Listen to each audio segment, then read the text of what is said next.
جب خندق کی جنگ میں صحابہ نے خندق کھودی تو وہ 30 فٹ چوڑی تھی، 30 فٹ، اور وہ 22 فٹ گہری تھی، 22 فٹ۔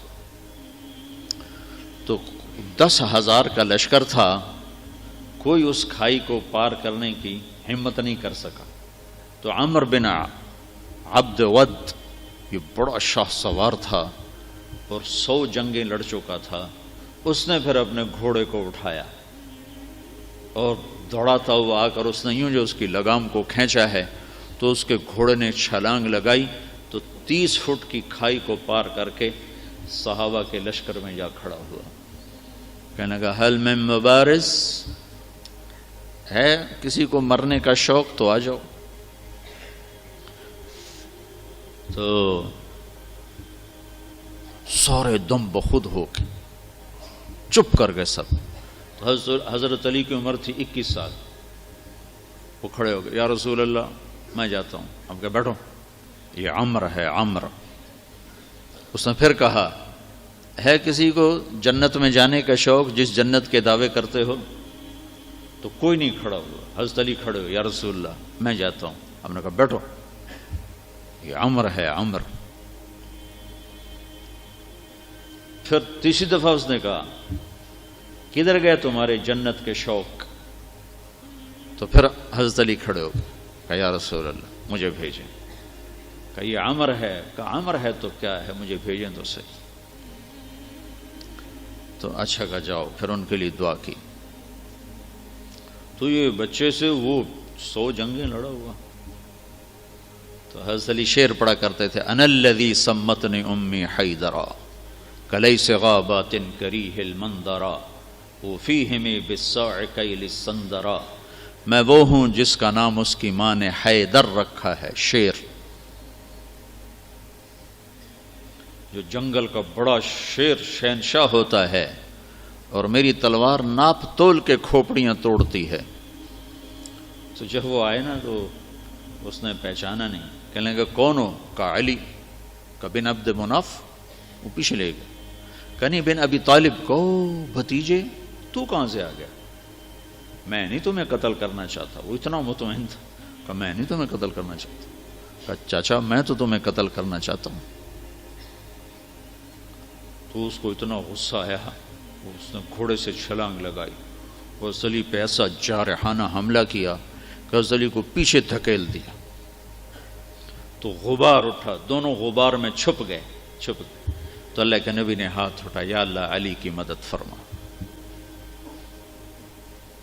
تو اس نے تھوڑی دیر کے بعد اس نے جو وار کیا جو سر پہ لگا حضرت علی کے ترچھا، اور کندھے پہ آ کے لگا، کندھا زخمی ہو گیا۔ تو اتنے میں حضرت اللہ کے نبی کی دعا ہوئی، یا اللہ علی کی مدد فرما۔ تو حضرت علی نے بڑھ کے وار کیا، اس نے ڈھال پہ روکا، وہ ڈھال کٹ گئی، سیدھا اس کی کھوپڑی پہ لگا اور 2 ٹکڑے ہو کو نیچے گر گیا۔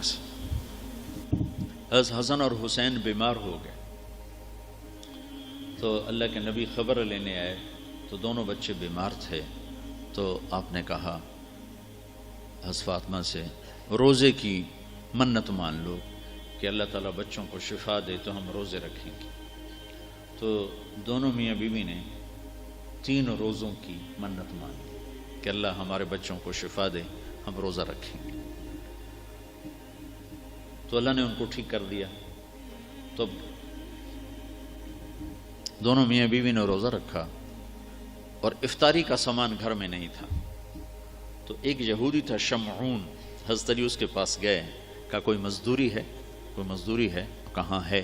یہ اون ہے، یہ صاف کر دو تو تمہیں جو دوں گا، کچھ جو دوں گا۔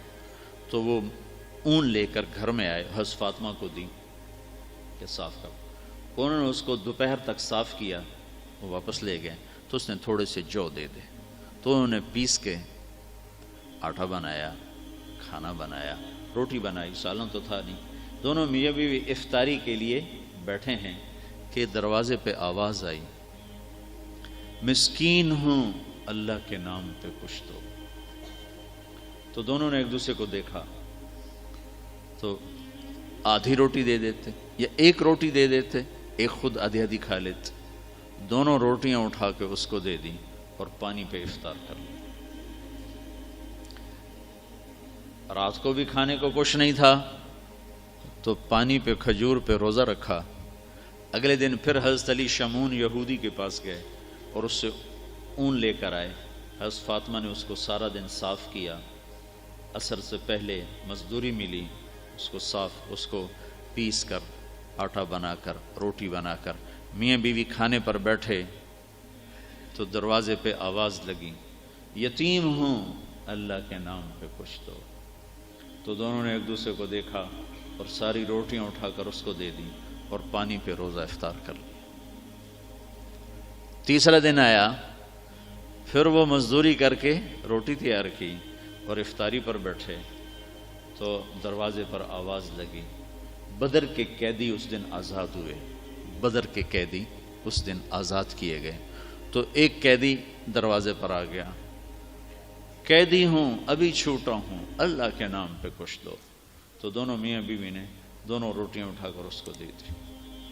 3 دن کے فاقے نے حضرت فاطمہ کو بستر پر گرا دیا اور بیمار ہو گئے۔ تو اللہ کے نبی حال پوچھنے آئے تو ان کے سینے پہ سر رکھ کے رونے لگے بیماری کی شدت سے۔ تو یہ ان آنسوؤں نے جو آسمان میں ہلچل مچائی، جبریل قرآن لے کر اترا، وَيُطْعِمُونَ الطَّعَامَ عَلَى حُبِّهِ مِسْكِينًا وَيَتِيمًا وَأَسِيرًا إِنَّمَا نُطْعِمُكُمْ لِوَجْهِ۔ پوری آپ کو سنو پیچھے سے، اللہ نے کیا عزت بخشی۔ پیٹ بھرنا تو جانور کا بھی کام ہے، پیٹ ہی بھرنا رہ جائے تو جانور انسان میں کیا فرق۔ ان الابرار یشربون من کاس کان مزاجها کافورا عینا یشرب بها عباد اللہ یفجرونها تفجیرا۔ یہ میرے بندے ایک دن آنے والا ہے وہ پئیں گے جس کا انہیں تصور بھی نہیں، کافوری شراب پئیں گے۔ پھر اب ان کی یوفون بالنذر، اپنی نظر کو پورا کرتے، وہ منت کا لفظ، اپنی نظر منت کو پورا کرتے ہیں۔